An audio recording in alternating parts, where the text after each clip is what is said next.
मिराल।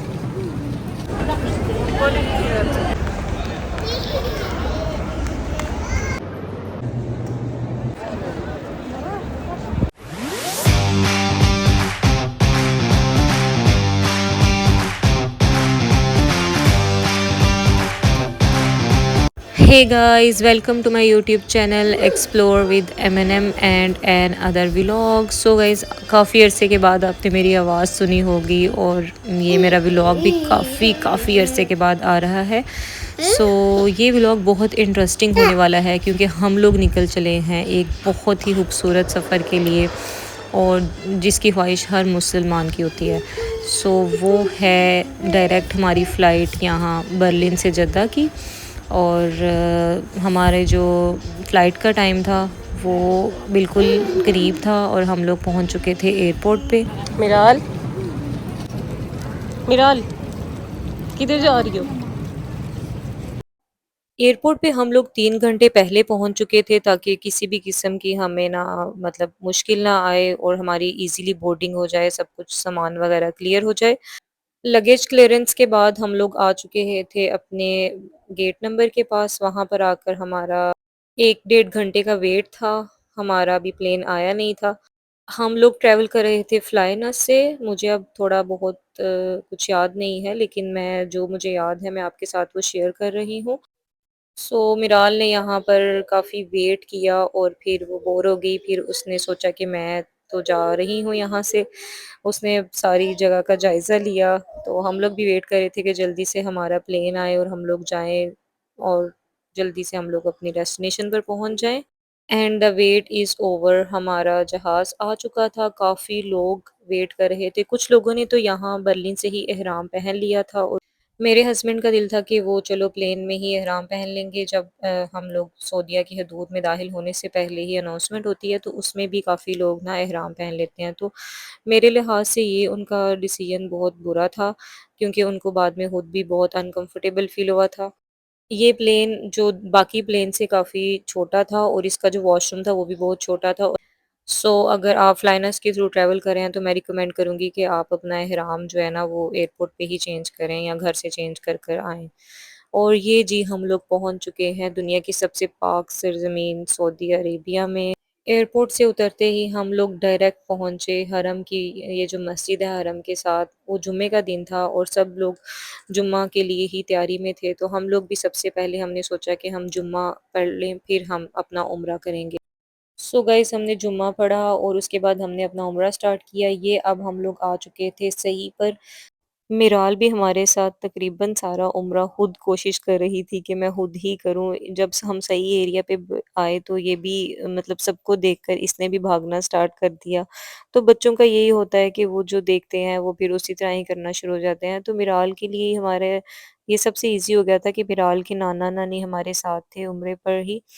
जब हमने नीचे तवाफ़ किया तो बच्चों की जो स्ट्रोलर है वो आपकी फर्स्ट फ्लोर जहाँ पे खाना कबा है वहाँ पे अलाउ नहीं होता और जो थर्ड फ्लोर होता है वहाँ पर अलाउ होता है।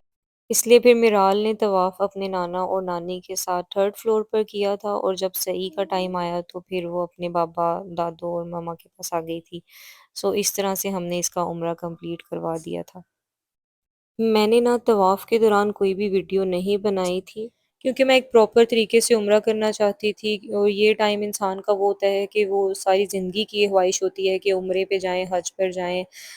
मुझे नहीं लगता कि इंसान को इस चीज़ पे कॉम्प्रोमाइज़ करना चाहिए। अभी काफ़ी सारी वीडियोज़ मैंने नहीं बनाई, हमारा होटल हम लोग एंट्रेंस वग़ैरह मैंने नहीं दिखाया क्योंकि मैं काफ़ी बिज़ी थी और मैं बस फर्स्ट टाइम खुद सब कुछ देख रही थी। ये अब हम लोग आ चुके थे मस्जिद में, हरम के साथ जो मस्जिद है वहाँ पर ख़वातीन का बहुत प्यारा-सा ये सेटअप है, दूसरी साइड पे आदमियों का है और ये सब यहाँ पर कुरान पाक पढ़ें, आप जो मर्ज़ी जैसे मर्ज़ी इबादत करें, फिर नमाज़ का टाइम है तो नमाज़ पढ़ें।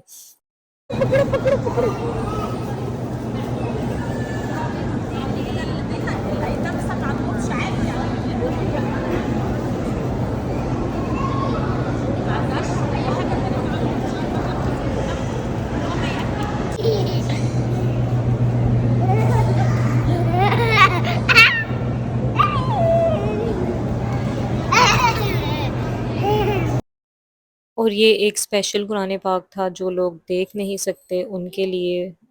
एंड एट द एंड मिराल खेल-खूल के ना सो गई थी वहाँ पर। सो जी उम्रा तो हमारा बहुत माशाल्लाह से कंप्लीट हो चुका था और हमारा ये तकरीबन तीसरा दिन होगा मक्का में। यहाँ पर बहुत ज़्यादा रौनक थी, बहुत ज़्यादा ग्रुप्स में लोग और सेपरेटली सब उम्रा करने आए हुए थे। लेकिन अब जो सीज़न चल रहा है, अब हज का चल रहा है, जब मैं ये वीडियो अपलोड कर रही हूँ, तो अब हज का सीज़न चल रहा है, तो अब वहाँ पर शदीद किस्म का रश होगा।